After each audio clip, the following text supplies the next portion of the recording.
বুধবার নিম্ন আদালতে ইমরান আহমেদের বিচারিক আদালতে হাজির করা হয় সাবেক এমপি, মন্ত্রী ও প্রশাসনের কর্মকর্তা সহ ১৬ জনকে। শুনানিতে বিভিন্ন থানার হত্যা মামলায় সাবেক আইজিপি চৌধুরী আবদুল্লাহ আল মামুন, সাবেক সংসদ সদস্য সোলাইমান সেলিম, সাবেক সমাজ কল্যাণ মন্ত্রী দীপুমণি, আমির হোসেন আমু, সাবেক উপদেষ্টা সালমান এফ রহমান সহ অন্যান্যদের গ্রেফতার দেখানো হয়। সোলাইমান সেলিমকে বংশাল থানার একটা মামলায় উনাকে শোনারের সাথে সাথে ওই মামলায় আবার রিমান্ড চেয়েছেন।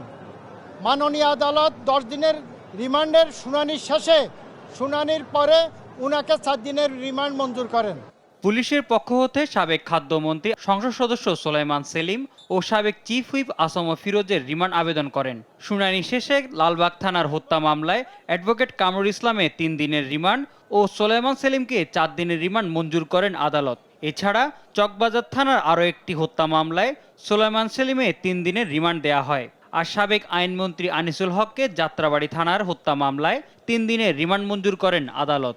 আমির হোসেন আমু, ওনাকে একটি মামলায় শুনানি দেখানো হয়েছে এবং অ্যাডভোকেট কামরুল ইসলামকে একটি মামলায় গ্রেপ্তারপূর্বক 10 দিন রিমান্ড চাওয়া হয়েছে। আমরা রিমান্ড বাতিল চেয়েছি। বিজ্ঞ আদালত সন্তুষ্ট হয়ে উনি 3 দিন রিমান্ড মঞ্জুর করেছেন। বিভিন্ন থানার তদন্তকারী কর্মকর্তা বিভিন্ন মামলায় তাদেরকে আজকে উপস্থাপন করেন। তার মধ্যে সাবেক ফ্যাসিস্ট হাসিনার অন্যতম সহযোগী আনিসুল হক, তাকে যাত্রাবাড়ি একটি থানা মামলায় বিজ্ঞ আদালতে 3 দিন রিমান্ড মঞ্জুর করা হয় এবং আরেকজন ফ্যাসিস্টের অন্যতম সহযোগী কামরুল ইসলাম, অ্যাডভোকেট কামরুল ইসলাম, তাকে লালবাগ থানা একটি হত্যা মামলায় 3 দিনের রিমান্ড মঞ্জুর করা হয়। এছাড়া অন্যান্য আসামি যারা আছেন বিভিন্ন থানা মামলা, হত্যা মামলায় আজকে গ্রেপ্তার দেখানো হয়।